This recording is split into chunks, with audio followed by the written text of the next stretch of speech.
Hey everybody, it's Jaquie Rogers with Mama to Mama, checking in for the third installment of our Talk to Mama workshop series, where we're tackling conversations around special education and how to acquire those services through schools if it means that it will help our child become more successful or push through some of the struggles they're experiencing in the K through 12 classroom. So on Monday, we talked about IDEA, the Individuals with Disabilities in Education Act, or Education Act, not in Education Act. Individuals with Disabilities Education Act 2004, which is the legislation that governs special education services in the United States. Even though states and various school districts might have their own approaches to doling out services, there are overarching federal requirements that are in place for any education institution that is using federal funding in their education systems. And so we talked about IDEA. We talked about interventions or steps you can take prior to embarking on the rigorous special education journey that might help your child prior to needing those actual services. And so some things that you might be able to do that might serve as interventions before you have to take steps to acquiring special education services. So on yesterday, we talked about the 13 conditions that are covered under IDEA, and I gave examples of different ones that are backed by that special education legislation. And so if you want any additional information on those 13 conditions, I'd be more than happy to provide them. If you have specific questions about one of them, I'd be more than happy to send you that as well. So today we'll be talking about IEPs and 504 plans. If you make the decision to move forward with acquiring special needs services for your child in school, it's important to know what these plans are and how they differ. So both individualized education plan programs, or IEPs, and 504 plans can offer formal help for K through 12 students with learning and attention issues. They're similar in some ways, but they're quite different in others. And so I'm just going to, in this video, give a brief overview of the ways they're different. And then in separate videos, I'll go a little bit more in depth about what each of them are and steps to take to acquiring them. And so basic description of each of these. IEPs are, oh, I lost my screen. Sorry. IEPs are a blueprint or a plan for a child's special education experience at school. So once it's decided the education services will be granted to your child, it talks about how that will play out in the school.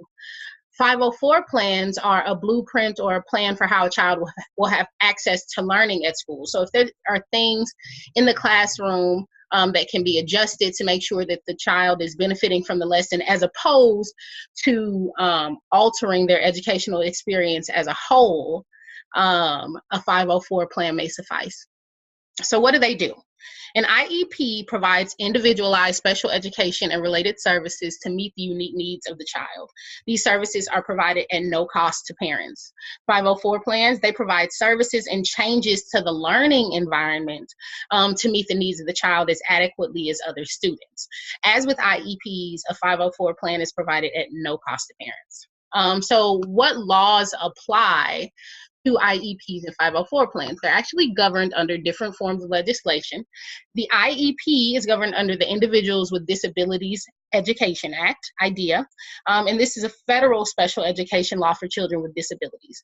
504 plans are governed by Section 504 of the Rehabilitation Act of 1973, and this is a federal civil rights law to stop discrimination against people with disabilities.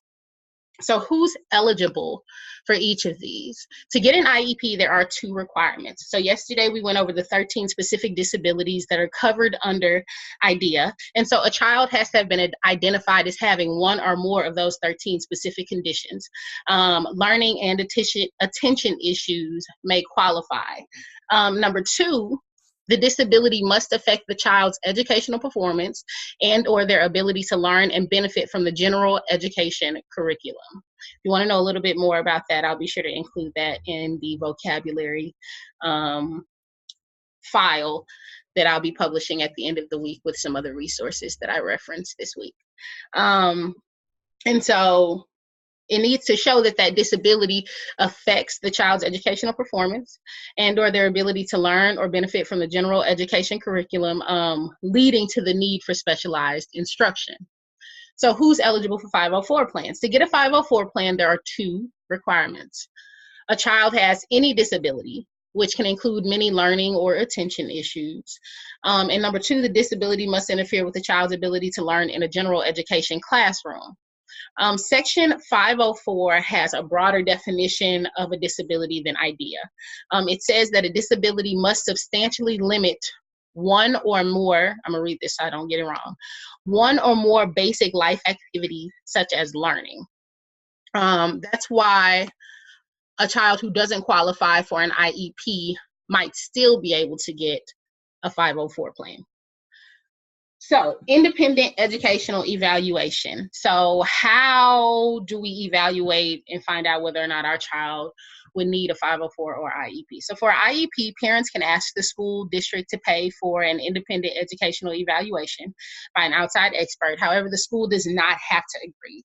Parents can always pay for an outside evaluation themselves, but the district may not give it much weight because it's not coming from an internal source. So make sure that if you decide to have your child tested outside of the district, it is an organization that is credible, that it is a place that the school would recognize as producing credible results. For the 504 plan, it doesn't allow parents to ask for an independent educational evaluation. As with the IEP evaluation, parents can always pay for an outside evaluation themselves. So, who creates the program or the plan in an IEP and a 504? So there are strict legal requirements in the IEP about who participates. It's created by an IEP team, and that has to include the child's parent, at least one of the child's general education teachers, at least one special education teacher, a school psychologist, or other specialists who can interpret evaluation results.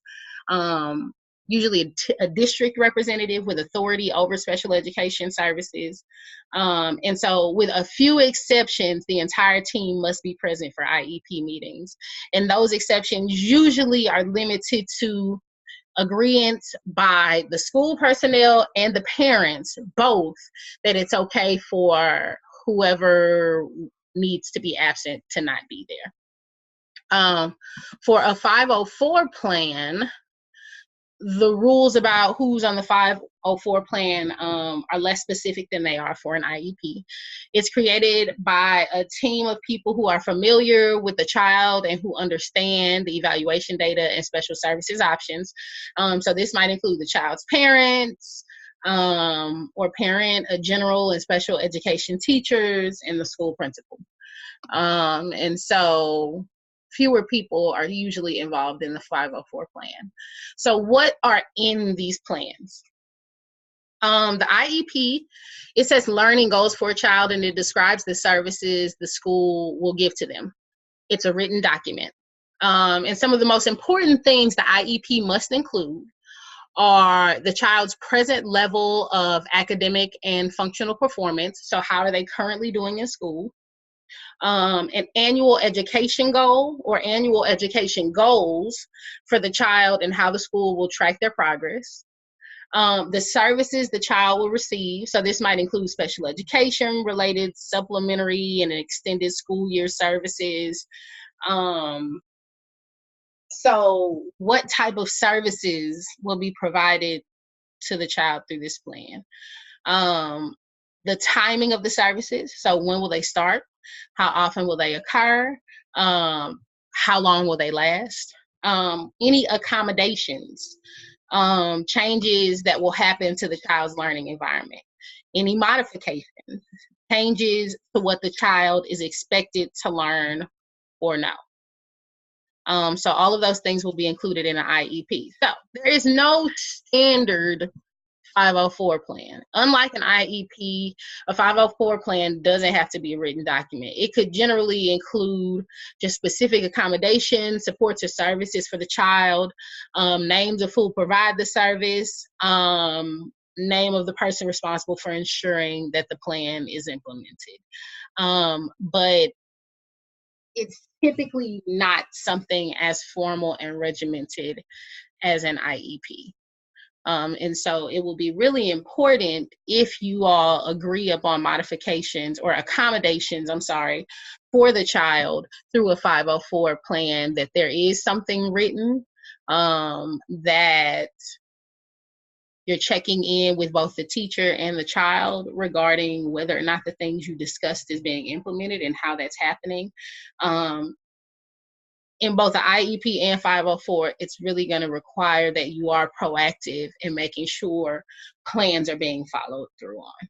Because from a teacher's perspective, they have a lot of students in their class that they have to, look after and make sure are okay and are learning to the best of their ability. And so human error can sometimes take over when you're overwhelmed, and it might be that your child is not getting those specific services that they need because it's being overlooked. And so it's really important that you're in there reminding, especially if you fail to see improvement where goals have been set for improvement to take place. So let's see. Also, with the IEP plan, it'll include how the child will participate in standardized tests and how the child will be included in general education classes and school activities. Because contrary to popular belief, it shouldn't be that students receiving special education classes are just holed up in isolation. They should have as much contact with the general student population as possible. A lot of schools aim for at least 80% of the school day being spent in the general education classroom. So as far as parent notice is concerned, with IEPs, when the school wants to change a child's services or placement, it has to tell the parents in writing before the change. This is called prior written notice. Notice is also required for any IEP meetings and evaluations. Parents also have stay put rights to keep services in place while there's a dispute. So if services are happening and for some reason the school decides that they're no longer going to provide those services, or that your child no longer needs them, and you disagree with that, then you have every right to file a dispute. And while that dispute is happening, your child's services need to remain in place. Nothing needs to change until the dispute is settled. Parent notice, as far as a 504 plan is concerned, the school must notify parents about evaluation or significant change in placement. Notice does not have to be in writing, but most schools typically do that anyway. I would also encourage, if you are verbally notified that there's been some change in your child's placement, request that it be sent to you in writing, be that in an email account. If your school has a text service, just make sure that the school, that you keep some type of documented record that this is happening. As far as parent consent is concerned, a parent must consent in writing for the school to evaluate a child, whether the school's requesting it or the parent is requesting it. Parents must also consent in writing before the school can provide services in an IEP. So once the IEP is constructed, unless it is signed off on by the parent, those services will not go into effect. So it's really important to be very present throughout that process, so that you're meeting deadlines and you're getting paperwork signed and you're getting things set in motion. Parent consent for a 504 plan. A parent's consent is required for the school's district to evaluate a child. So if your child, I said this yesterday, if your child is being evaluated for anything, you have the right to know and consent to it first. Okay? So how often are IEPs, we almost there, y'all. How often are IEPs and 504 plans reviewed and revised? So the IEP team must review the IEP at least once a year, and the student must be reevaluated every 3 years to determine whether services are still needed. So this is where one of those disputes I talked about might come into play. For a 504 plan, as far as how often it's reviewed and revised, the rules can vary by state. Generally, it's reviewed each year and reevaluation is done every 3 years or when it's needed. So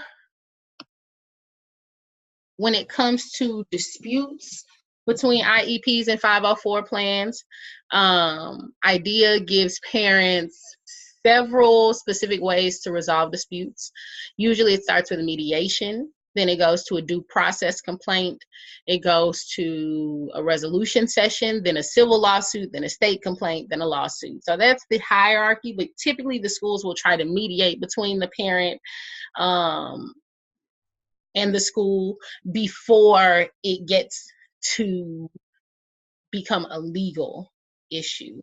And so with 504 plans, that gives parents several options for dissolving disagreements or resolving disagreements with the school, like mediation, alternative dispute resolution, impartial hearings, complaint to the Office of Civil Rights, or a lawsuit. Because remember, like I said before, the legislation that governs the 504 plans falls under the civil law, falls under civil rights law. And so, disclaimer like yesterday, I'm not a lawyer.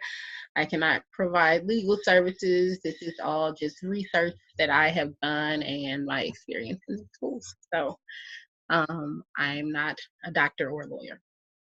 Okay. So when it comes to funding or costs, for IEPs, students receive the services at no charge. And typically states receive additional funding for eligible students.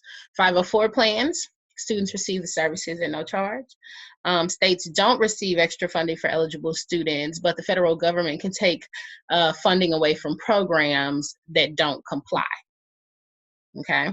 And so IDEA funds can't be used to serve students with 504 plans. All right. So basic differences between IEPs and 504 plans. If you have any additional questions about what I've talked about, we've gone over, let's see, let me go back to my notes real quick. Basic descriptions of them, what they do, what laws apply to them, who's eligible for them, what happens if you want to get an education evaluation done outside of school, who pays for that, is it possible, who creates the IEPs and the 504 plans, what's in those plans and programs, how parents are notified, how parent consent works, how often the IEP and 504 plan is reviewed and revised, how to resolve disputes. I was very, vague. I just gave you titles there. So if you want me to go more in depth about what any of those are, I'd be more than happy to do so. And lastly, how IEPs and 504s are funded in school. Keep in mind, these are the steps taken once it's been decided that a student might have a disability and needs special education resources in schools. So I'll be back with a little bit more in-depth information about the IEP in one video, 504 plans in the next. All right. Thank you for tuning in. Take care. Bye.